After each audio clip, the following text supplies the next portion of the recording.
परंतु गावागावामध्ये फिरताना वातावरण असं दिसतंय की जनता आपण म्हणतात सर्वसामान्य माणूस म्हणतो की इतक्या मोठ्या प्रमाणामध्ये आश्वासन दिल्याच्या नंतर पैशाची व्यवस्था निधीची व्यवस्था शासन कशी करेल या फक्त अफवा किंवा थापा मारण्याचं काम आहे किंवा दिशाभूल करण्याचं काम आहे अशा पद्धतीचं इम्प्रेशन सुद्धा जनतेमध्ये झालेलं आहे।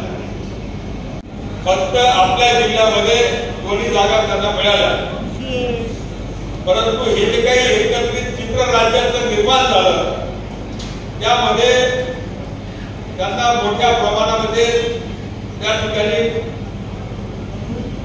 झटका बसला। इतकं असताना सुद्धा आज जर आपण जिल्ह्यामध्ये बघितलं, वेगवेगळ्या मतदारसंघामध्ये बघितलं आणि माझे एबीपी माझा, उघडा डोळे बघा नीट।